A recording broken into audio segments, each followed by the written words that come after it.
G'day all and welcome back to Freo Faithful for the preview for tomorrow's Western Derby 61 clash against the West Coast Eagles Saturday afternoon at Optus Stadium. Very, very excited for this one. It's always exciting and equally terrifying when you go into a derby as heavy favourites, and these are the heaviest odds a Western Derby has ever had. I'd say we're about 10 goal favourites, if I were to guess. The Dockers are $1.03. The West Coast Eagles are $12.50. Very, very steep odds in favour of Fremantle. And with expectation comes great responsibility. And I just hope we've changed, because we know what happened in round 4 last year, where we went in, we were 3-0 to start. Well, we weren't 3-0, we were 3-0 to start the season. We then lost 2 games in Adelaide.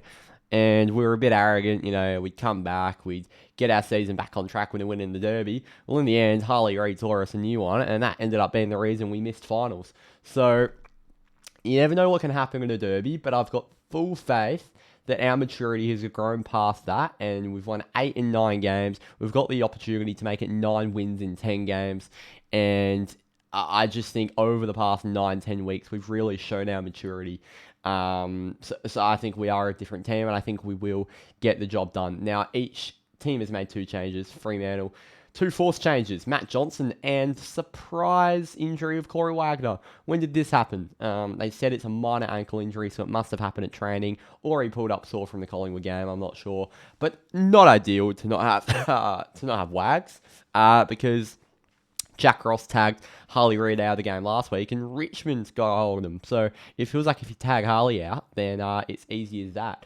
If we do choose to tag Harley, I'm not sure who we'll do it with, but Wagner being out's not ideal, because he's been a real nice piece for us this year. It's going to be the second game he's missed this year, both games being both derbies. So he just hates playing West Coast, apparently. Coming in, Isaiah Dudley and Neil Erasmus. One of those 2 blokes will be the sub. They've both been named on the bench alongside Hayden Young, Murphy Reid, and Bailey Banfield. Those 3 won't be subs, so it has to be Duds or Raz. Raz playing against his future team. I hope not. I hope we keep Raz. I put my money on Isaiah Dudley. Just feels like more of a substitute. But then again, it feels like we're already playing one too many midfielders anyway, so maybe we do go with Raz as the sub, but I feel like Dudley's the X factor. But then again, he played well in the first derby this year, so it could go either way. I won't be too angry where the sub ends up. West Coast have made 2 non-forced changes. They've omitted both Jack Williams and Jack Petruccelli. They've brought in Archer Reid and Elijah Hewitt. Now, I'm thinking that the Archer Reid in for Jack Williams thing must purely be down to trying to stretch out our back line. Now, there's not a huge height difference, but Jack Williams is 198 centimetres. Archer Reid's 203. So they've now got Job Shanahan, Archer Reid, and Bailey Williams in that forward line, all absolute giants. Job the only one not over 200 centimetres. So it's certainly going to be a very, very tall task for some of these lads in the back line. And I don't want to be arrogant about this game. Like, West Coast still have some weapons. Any team can beat you on any given day, and especially when it's a Western Derby. I want to take a look at the matchups, and they're really interesting. So the 3 West Coast key backs are Ruben Jimby, Harry Edwards, and Rhett Bazzo. I'm expecting Jimby this is really hard to work out. So Ruben Jimby typically takes the most dangerous forward. So I think he'll take Tracy. Could also take Voss. I'm expecting Harry Edwards, no matter what, to take Jai Amos, because Amos tends to stay a bit deeper. Harry Edwards likes to stay deeper. I think Ruben would probably keep up with the Tracy better. And then it leaves poor old Rhett Bazzo to deal with Paddy Voss, which I'm not sure how that's going to go. I think Paddy could have another big game, but, those big 3, Tracy, Amos, Voss, you never know which one's going to get off the channel on any given day. So let's hope one of them does, or maybe even 2 or 3. And, our forward line can really click. In terms of our back line, really, really difficult to work out. As I just mentioned, they could stretch us. They are quite tall compared to our key backs. And we're only playing the 2 key backs, as we tend to do with Luke Ryan sort of playing as a 3rd tall medium guy. We use Luke Ryan any way we need to. Luke Ryan sometimes takes the opposition's best key forward. And, last week he did a very, very good job on Jamie Elliott. So he's a very versatile defender. He's old Lukey boy. I think he will take probably a medium forward. I think he might take a Jamie Cripps or Liam Ryan, to be honest, Luke Ryan. And I think Brennan Cox will go to Archer Reed, and I think Oscar McDonald will go to Job Shanahan, but again, it's pretty interchangeable. Brennan tends to take the best key forward of the opposition, and I don't know who that is. I'd probably lean towards Job Shanahan, but just in terms of the height matchup, I think Omac is probably more suited to play against Shanahan. And I think, Brennan Cox and Oscar McDonald are a pair with lots of experience, and if you want to add Luke Ryan into that trio, lots of experience in there. I hopefully think they'll be able to deal with the West Coast key forwards, despite their size and despite their skill set. Bailey Williams has been named on the bench. He'll rotate through the forward line, and that also goes for Cox and McDonald. They'll rotate onto Bailey Williams. Now, tagging has been a big talking point of our sport over recent times, obviously. Now, Corey Wagner being out for us is not ideal because he is our tagger. West Coast still have Brady Hoff in the team. Now, we've banged on all year, and the mainstream media picked up a few weeks ago. Tag Sarong, tag Freo. Caleb Sarong is going to get the 3 votes for the game against Collingwood on the weekend. He got off the chain, and he was quite good the week before as well against Hawthorn, even with only a half of attention. So I'm not really sure. In fact, he got no attention on the Hawthorn game. Nash didn't even go to him. So I think West Coast have to tag Sarong with Hoff. That being said, they haven't done it in the past. He's won 4 Glendinning Allen medals, and if they don't tag, I reckon he's going to break the record and win his 5th. So they really should tag him.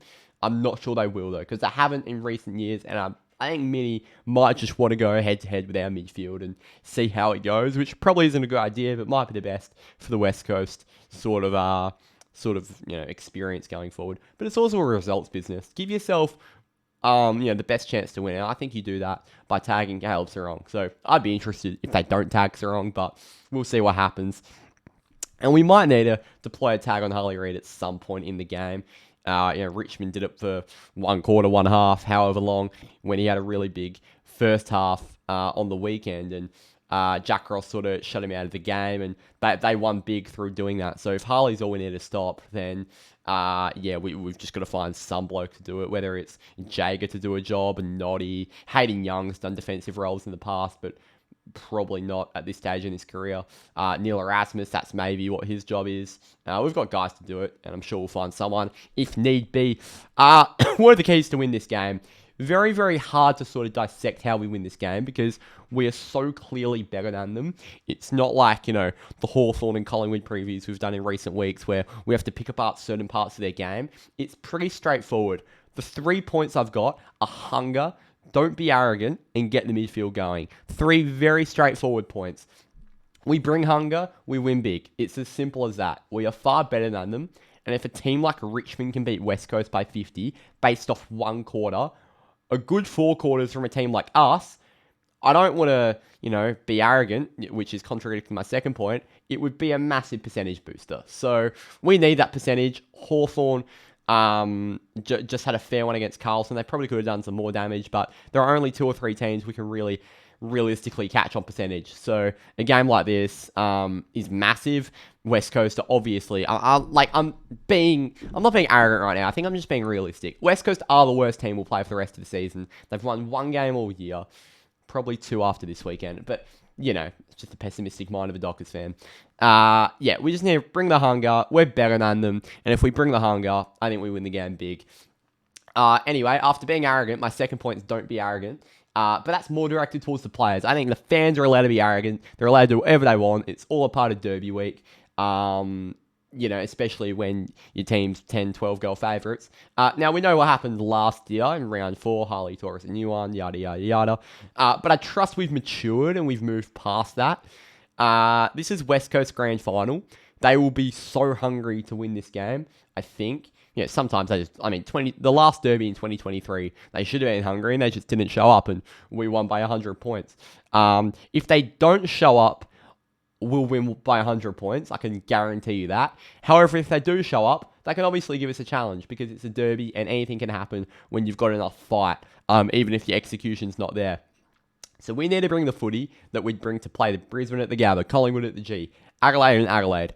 And as I've already mentioned, very quietly, we need percentage, and it's a game where we absolutely just have to take a no excuses mentality, go in there and win big. That being said, 4 points is 4 points. Last point, get the midfield going.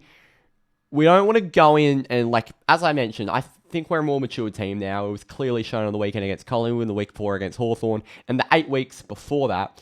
But we don't want to go in there to fight. We want to go in there to be physical. There's a big, big difference. We want to show guys like Harley Reid especially, who, like, as much as we, love to slander Harley and not credit him, credit where it's due. He plays very, very well when he's off energy, when he's playing off energy and he's playing off the crowd. There'll probably be 50,000 Dockers fans, that being said, but there'll still be a fair West Coast contingent. He plays off energy, he plays off the crowd, and he plays off how the game's going, the momentum, and how he's going individually. So we need to get in there, and we need to be physical, and we need to show we're the big dogs, we're the experienced midfielders, and we're gonna go in there and we're gonna kill you.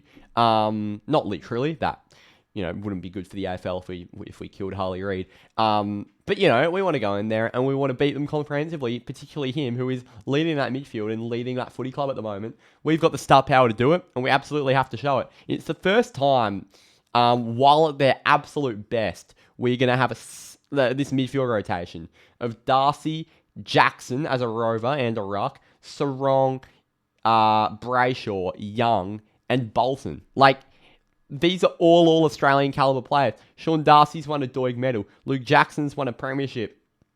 And maybe All-Australian this year. Caleb Sarong, All-Australian. Andy Brayshaw, Lee Matthews Trophy. Hayden Young, I don't know what he's won, but he's an absolute jet and he will win something. And Shea Bolton's a dual premiership player. We know how good he is. So, we are star-studded in there. We need to show how good we are, and we all need to click. We don't need to. Like, we could probably play at 60% and still win, but no chances. We need a big win, and this is West Coast. A derby is always the most important win of the year. My tip, I'm gonna go conservative. I'm gonna go Fremantle by 40. Last time I was this confident, I'm not even gonna say I'm confident. Last time I tipped us by this much, it was the St Kilda game in which we lost by 10 goals. So I'm not saying, I don't think I'm a bad omen. I think I'm just being realistic for what should happen. Fremantle by 40, very conservative tip. And my Glendenning Allen medal is going to... Caleb Sarong won't get tagged, I don't think. And if he doesn't get tagged, he will win the medal. That being said, I'm going against that. Luke Jackson, I don't... Like, he might win it. I was thinking about Luke Jackson, but... Dogger is going up against Bailey Williams and Matt Flynn. So, like, it's not a star-studded double ruck, but it's hard to get it, main ascendancy when you're playing against a double ruck. I'm going to go Shea Bolton. He's got to get off the leash at some point. I reckon Shea's going to go out there. He's going to kick 4 goals. He's going to get 25 touches. And Shea Bolton's going to win the medal, which is obviously a higher honour than both of his premierships.